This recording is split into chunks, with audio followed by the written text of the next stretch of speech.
Hola a todos, bienvenidos a Filosofía Clase B, yo soy Oscar. Me dicen que si sigo pensando en emigrar, que tenga en cuenta el Perú. He suspendido esos planes, porque la situación en mi país está como mínimo igual de mal que el año pasado, pero mi situación personal ha cambiado, mi situación legal ha cambiado y tengo un fuerte incentivo para quedarme en donde estoy, tengo un techo seguro gratis. Si hay que huir con lo opuesto, veré Perú a donde se pueda. Me preguntan si es un buen momento para migrar a Estados Unidos. Definitivamente no. Yo pensaba migrar a otro país de Sudamérica y esto por dos razones. Una, el tipo de cambio. Ten en cuenta que si te vas a un país a Estados Unidos, a Europa, ten en cuenta que dos tercios, tres cuartos de tu dinero se va a desvanecer en el aire porque el costo de vida es mucho más alto. Hacé de cuenta que de lo que llevaste, dividilo por dos, por tres. Eso, o sea, no es que vas a perder dinero, pero te va a rendir eso, tu dinero. Y la otra razón es que es muy inestable el resto del mundo en este momento. Sudamérica también, pero es cuestión de grados. Ah, Ponele que te vas a Europa, de Ecuador era la persona que me preguntaba, te vas de Ecuador a Europa. No vas a entrar como inmigrante como, eh, uh, nuestra industria está avanzando, pujando, necesitamos mano de obra, que venga gente de todo el mundo que se suma a nuestro proyecto y vamos juntos para adelante. No, vas a entrar como ciudadano de segunda, de tercera, de cuarta y en una economía que se está, en una confederación que se está cayendo a pedazos, se está convirtiendo en un imperio y te van a hacer como un arma demográfica. Te va a agarrar la Führer de... A ver, a quién tenemos que joder ahora? Vamos a mandarle 100.000 inmigrantes más a estos tipos para crearle más, porque se andan queriendo separar, para crearle más problemas del que tienen. Y cuando llegas ahí, vas a tener trabajo, vas a depender de un Estado que te dé un plan social, un techo, o irte de homeless o volverte. Y a cambio vas a tener que ir a tocar el bombo o a pintar grafitis para quien te diga el cliente que te dio ese trabajo. O sea, no idealicen vamos a emigrar al primer mundo. Piénsenlo, en todas partes se cuecen habas, dice el dicho. Y por ahí es más razonable irte a un país más estable hoy, dentro de Sudamérica, un país más estable como Chile relativamente. No han tomado buenas decisiones, pero sigue estando mejor que el resto, o como Uruguay, Paraguay, que no irte a Europa o Estados Unidos. Um, Fíjense, lo mismo pasa en África. En este momento la migración a Europa sigue siendo importante, pero hay una enorme migración interna de un país de África al otro. Y esto no es ir de un camarote al otro del Titanic, como dice alguno. Es una migración que tiene sentido. ¿Alguien les sorprendió lo que dije de lo que los testigos de Jehová tienen una excesiva mala prensa, dado que he hablado bastante mal de la organización de los testigos de Jehová? Ciertamente es una organización que no me agrada. Hay que distinguir en la propaganda la verdadera razón por la que alguien te está hablando mal de un grupo, por la que alguien te está hablando mal de una organización y de lo que te está diciendo. Porque lo que te está diciendo el propagandista no es la razón por la que a él le cae mal, es la razón por la que especula que a vos te debe caer mal. Entonces, para ganarme a este tipo a mi causa, le voy a decir esto y no la verdadera razón por la que me cae mal. Eso es la esencia de la propaganda. Supongamos que a mí me cae mal Hitler, pero no me cae mal porque haya sido un tirano genocida que provocó una guerra mundial. Me cae mal por ese bigotito ridículo que tenía. Y yo sé que si digo esto se me van a reír. ¿Qué tan mal te puede caer alguien por...? Entonces, voy a hablar mal de Hitler por lo que sé que le cae mal a todo el mundo. Aunque no es la razón por la que a mí me caiga mal. Y ven que también hablo mal de Charlie Chaplin, que tiene un bigote parecido, de otros tipos que usan un bigote parecido, aunque no hayan matado a nadie. Y en cambio otros tiranos que se afeitaban me tienen sin cuidado. Entonces, para un poquito. ¿A vos por qué te cae mal este tipo? Y eso es lo que veo con la propaganda contra los testigos de Jehová. Son autoritarios, no aceptan la libertad de expresión. Dice alguien que está quemando libros. Pará. Vos no era que quema libros en su canal. Pará. Vos no eras defensor de la libertad de expresión. Es una organización que separa familias. Y es verdad, separa familias. Y vemos que las personas que nos dicen esto, bien, ha aumentado el número de divorcios. A los niños les van a decir que su padre es malo, que no tiene que hablarle, vamos. Pará, ¿no te caía mal que se separaran familias? Es verdad que la organización de los testigos de Jehová como mínimo ha sido indiferente a los abusos sexuales dentro de su organización, como mínimo. Esto es verdad. Ahora las personas que difunden esto nos dicen, bien, se aprobó la ley de la corrupción de menores integral.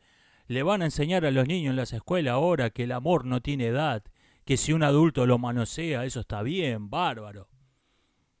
¿No te preocupaba, no te indignaba el abuso sexual infantil? Para un poquito. Esta gente son autoritarios, no toleran el disenso. Y quienes nos dicen esto ven un tirano y se babean. Ven una foto del Che Guevara y te pertenezco, tirame si no te sirvo, pegame y decime Winnie Pooh. Pará. ¿No les caía mal el autoritarismo? O sea, no hay que ser ingenuos de creer que quien te está hablando mal de una organización, no hay que creer que le cae mal por la misma razón que a vos te cae mal. A esto me refería. Y no hay incoherencia. Efectivamente es una organización que no tiene mi simpatía. La organización Watchtower, la organización de los testigos de Jehová, ciertamente no me simpatiza. Pero no hay que ser ingenuo de creer que cualquier persona que nos está hablando mal de ellos le caen mal por la misma razón que me caen mal a mí. Ese es el error que hay que evitar. Me preguntan qué pienso del youtuber Dumentio, que es este tipo que defiende, es un tipo que defiende la idea de que la humanidad está en distintas categorías de seres humanos y que el conflicto entre estos grupos es esencial y que está bien que se juzgue una persona por el grupo al que pertenece y no por quién es como individuo. O sea, la misma doctrina que se predica en películas, series de televisión, se enseña en las escuelas, es incluso obligatoria por ley en muchas partes. Esa misma doctrina que todo el mundo acepta, cuando la dice este tipo le cae mal. Este caso muestra una cosa, que la gente puede aceptar una mentira socialmente. Véanse un cortometraje que se llama Matemáticas Alternativas. Está en YouTube. Búsquenlo, Matemática Alternativa, véanse, se dura 5 o 10 minutos. La gente puede aceptar socialmente que 2 más 2 son 22 porque lo dicen los medios, porque se ha impuesto obligatoriamente en una escuela, pero cuando tiene que sacar una cuenta va a seguir dando por sentado que 2 más 2 son 4. Y esto es lo que pasa cuando este tipo dice lo mismo que todo el mundo ha aceptado, que 2 más 2 son 22, pero lo dice fuera del contexto donde se lo aceptó, todo el mundo reacciona de modo normal, porque no lo han preparado para aceptar ese disparate en particular. Aunque acepta exactamente el mismo disparate en las películas de Hollywood, en las series de televisión, en la escuela, en los libros que le dan en la universidad, en las charlas de café, en Twitter, lo acepta que 2 más 2 son 22. Pero lo dijo Dumentio y se le saltó, todo el mundo se indignó. Esto pasa en muchos otros casos. Me hizo reír un terraplanista que se ofendió porque dije que eran 4 chiflados y me dijo: los terraplanistas somos muchos miles alrededor de todo el mundo. Alrededor de todo el mundo. Y se puede objetar que hablar de alrededor de todo el mundo es una expresión convencional, como cuando un ateo dice Dios mío, Dios nos libre y guarde, adiós, sea.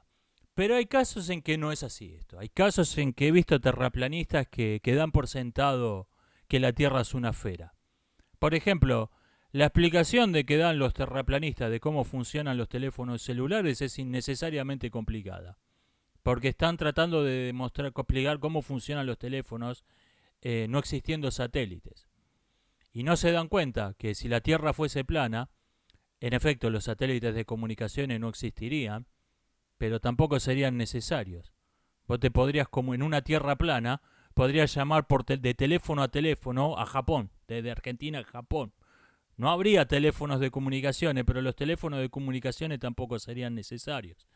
Siguen dando por sentado que está el problema de la curvatura de la Tierra.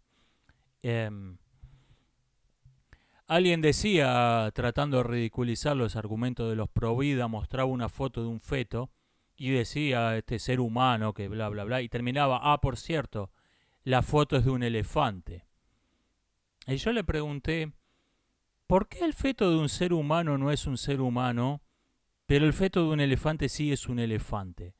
Lo mismo, dijo abiertamente, lo mismo que negaba, lo dijo implícitamente. Alguien se indignó con un tipo que decía que un travesti era un hombre, transfóbico, y alguien, supongo que un mexicano, lo insultó y le dijo güey. Yo le comenté, no es un buey, es una vaca transgénero. O sea, cuando vos podés aceptar que 2 más 2 son 22, pero cuando vas a sacar una cuenta, tu cabeza intuitivamente va a seguir dando por sentado que 2 más 2 son 4. ¿Qué libros recomiendo para iniciarse en filosofía? Miren, casi siempre recomiendo los mismos dos. El discurso de método de Descartes y de la naturaleza de los dioses de Marco Tulio Cicerón. Estas me parecen dos buenas entradas a la filosofía en serio, la filosofía rigurosa. Y después conviene empezar leyendo libros que traten mucho de cuestiones metodológicas, como pongo por ejemplo cualquiera, Las reglas del método sociológico de Durkheim, El tratado de la naturaleza humana de David Hume o El conocimiento humano de Bertrand Russell, por poner ejemplos. Creo que conviene empezar a pensar en cómo se piensa antes de lo que piensa tal autor. Sobre los manuales de filosofía, tienen sus pros y sus contras, porque por un lado es bueno para leerte un manual de filosofía para ubicarte cómo se sucedieron las escuelas en el tiempo, qué relación había entre el pensador A y el pensador B. El problema es que eso te condiciona, vas a leer a 40 pensadores clásicos condicionado por el esquema que leíste en un fulano que escribió un manual del montón. Eso es lo que no me gusta de los manuales de filosofía. Creo que es útil leer alguno, pero más o menos, hasta cierto punto. Soy bastante, tengo una cierta relación de odio-amor con los manuales de filosofía. Tengo un par de minutos todavía. Me preguntan ¿qué pasaría cuando se creen réplicos como los de la película Blade Runner, donde haya una máquina que se vea exactamente igual que un ser humano, de carne, un robot hecho de carne? ¿Sería una máquina? ¿Sería un ser humano? Miren, yo creo que de qué está hecho no tiene la menor importancia. Hay un factor decisivo y es, ¿tiene eso una conciencia o no? Esto me parece que es decisivo. Es sí, no. Si tiene conciencia es un ser humano. No tiene conciencia, no es humano. Y lo que va a pasar cuando existe un réplico es que ya no va a existir el postulado de sentido común de que si alguien habla como humano, se ve como un ser humano, se comporta como un ser humano, debe ser un ser humano. A pesar de que esto se ha negado y se niega hoy en día en diversas ideologías. Pero lo que pasa es que va a haber que hilar más fino. Por ejemplo, hay ciertas ondas cerebrales que parecen estar asociadas invariablemente a la conciencia. Entonces, bueno, al réplico habrá que hacerle un electroencefalograma a ver si tiene estas ondas cerebrales. Para determinar que si las tiene, es muy probable que tenga conciencia. Pero la cuestión de fondo no cambia. Y voy a ir cortando por acá, nos estamos viendo. Hasta la próxima.